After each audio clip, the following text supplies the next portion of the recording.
राजकारण हा एक विषय असा आहे, की जेव्हा विरोधक आक्रमक होतात, हल्ली बघितलं गेलं की खूपच घाणेरड्या लेव्हलवर जातं पॉलिटिक्स. अगदी पर्सनल टार्गेटिंग पासून फॅमिली कुणालाच सोडल्या जात नाही.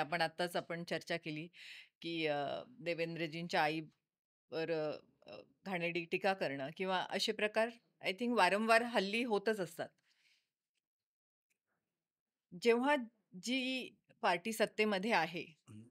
खूप इनेव्हिटेबल आहे का, की तो सत्तेचा वापर किंवा गैरवापर करून जी पार्टी सत्तेत नाहीये, त्यांना वैयक्तिक लेव्हलवर जाऊन त्रास देणं किंवा त्याचा गैरवापर करणं, हे कितपत हे महाराष्ट्राच्या राजकारणाला एक परंपरा होती. हं, यशवंतराव चव्हाण, अ, वसंतराव नाईक, सुधाकरराव नाईक, शरद पवार, वसंतदादा पाटील, विलासराव देशमुख, सुशीलकुमार शिंदे, फार मनोहर जोशी, देवेंद्र फडणवीस, नारायण राणे अनेक राज्याचे मुख्यमंत्री पाहिले. महाराष्ट्राच्या राजकारणाची एक परंपरा नेहमी राहिली, की संस्कृती जपली पाहिजे. हं, आणि राजकारणात कधीच म्हणजे मी जे पाहिलं हं, एक स्टुडंट लीडर म्हणून किंवा वेळेला किंबहुना महाजनांबरोबर किंवा पवारांबरोबर काम करत असताना, की वैयक्तिक पातळीवरती एखादा व्यक्ती विरोधकाचा विरोधक जरी असला हं, आणि त्याचं जेव्हा कुटुंब अडचणीत येतं त्या टायमाला ती राजकीय व्यक्ती त्याच्या मागे उभी राहते. हं. याचं उदाहरण आजही मी देवेंद्रजींकडे पाहतो, बरं. की एखादी व्यक्ती कितीही विरोधक असली आणि त्याचं कुटुंब अडचणीत येतं त्यावेळेला तो वैयक्तिक त्यांच्या मागे देवेंद्र फडणवीस म्हणून उभा राहतो, मुख्यमंत्री म्हणून उभा राहत नाही. हं, परंतु ही जी पातळी घसरली ना, हं. ही पातळी घसरली 2019 मध्ये उद्धव ठाकरे मुख्यमंत्री झाल्यानंतर. बरं. माहीत नाही म्हणजे त्याच्यामध्ये शरद पवारांनी त्यांना का, कशी काय साथ दिली, नाही दिली मला माहीत नाही. परंतु याचा याचा भोगी मी स्वतः आहे. बरं.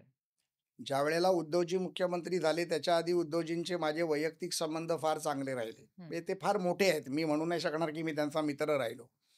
पण कधीही त्यांच्या सुख-दुःखात, आनंदात आमच्याबरोबर ते, त्यांच्याबरोबर वहिनी असतील, आम्ही असू, मिलिंद असेल. मिलिंद माझा फार लहानपणीचा मित्र आहे, मिलिंद नार्वेकर. हं.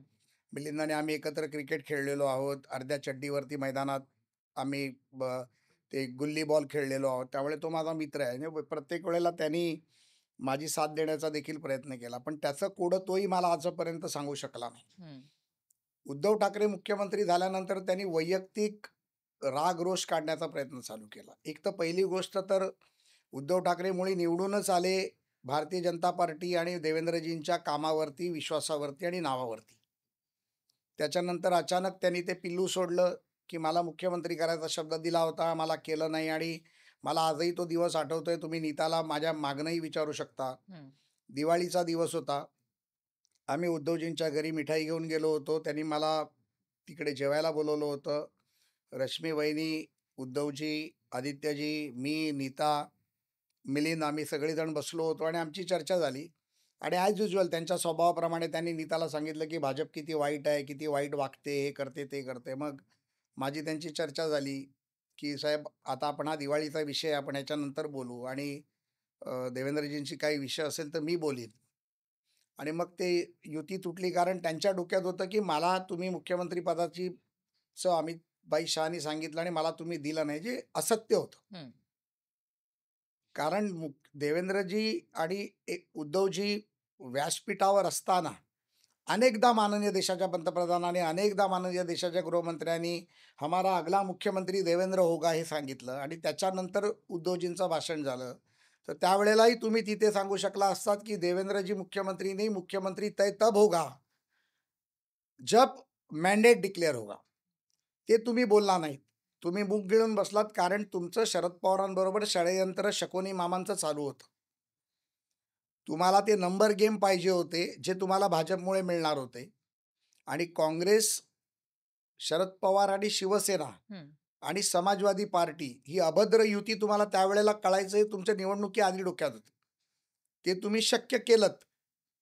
देवेंद्रच्या पाठीत खंजीर खुपसलात, पण त्यानंतर तुम्ही वैयक्तिक पातळीवरती जे राजकारण केलं, ते एवढं घाणेरडं होतं, की मला आजही कधी शरद पवार साहेबांशी जर भेटायची संधी मिळाली, तर मी साहेबांना हा एक प्रश्न निश्चितपणे विचारणार आहे, की "साहेब, या अभद्र राजकारणामध्ये तुम्ही बळी होतात का?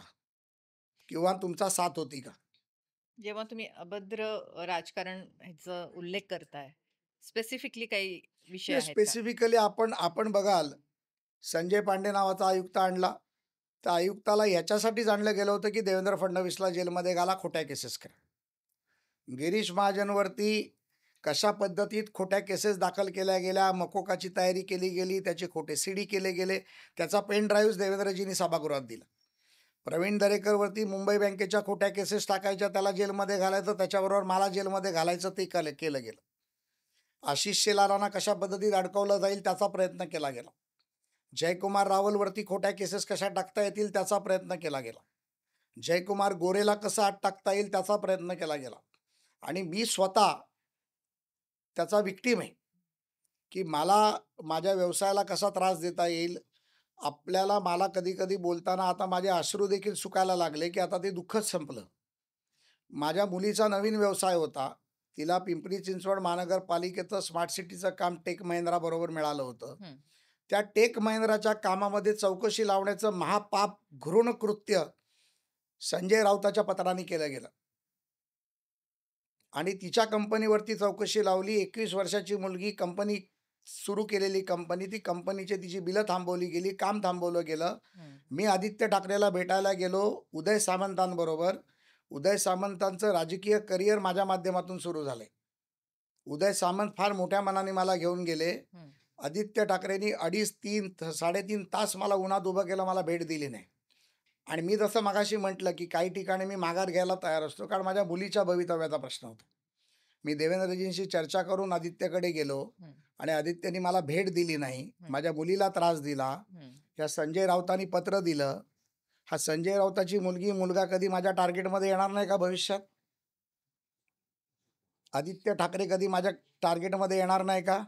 आज माझ्या टार्गेटमध्ये, आज मिठी नदीच्या गाळाच्या प्रकरणात, हं, आज माझ्या टार्गेटमध्ये आहे कोविडच्या प्रकरणात. हं, एस-आय-टी वरती मी एस-आय-टी नेमलेली आहे. हं, यांचे कपडे फाडायचे झाले ना, तर टरा कपडे आज मी फाडू शकतो. हं, पण हे आमची सामाजिक बांधिलकी नाही किंवा ही आमची सभ्यता नाही. हं, हे कृत्य त्यांनी केलं. हं, माझ्या कंपन्यांची बिलं फाडली. एस-टी महामंडळाची आजही 67 कोटी रुपयाची बिलं माझी अबेंडन्ड आहेत. हं, अनिल परबानी माझ्या समोर येऊन माझ्यासमोर बोलवा. आम्ही सबमिट केलेली बिलं फाडली. आम्ही हायकोर्टाकडनं ऑर्डर घेतली, त्यानंतर माझे पैसे दिले नाहीत. हं, माझ्या सर्व कंपन्यांवरती चौकशा लावल्या. ज्या टेंडर मी L1 येत होतो, हं, तिथे मातोश्रीतनं फोन जात होता. मी नावं घेतो अधिकाऱ्यांची. हं, MMRDचे कमिशनर होते राजीव कुमार म्हणून. हं, आता ते रिटायर्ड झाले, त्यामुळे नाव घ्यायला हरकत नाही. 3दा टेंडर L1 आलं, 3दा त्यांनी कॅन्सल करायला लावलं. महापालिकेच्या टेंडरमध्ये मला त्रास दिला. हं, सगळ्यात मोठी गोष्ट, नगरवरनं मी येत होतो. हं, मला तेव्हाही Y+ दर्जाची सिक्युरिटी होती. हं. कारण सिद्धिविनायकापासून मला थ्रेट होते.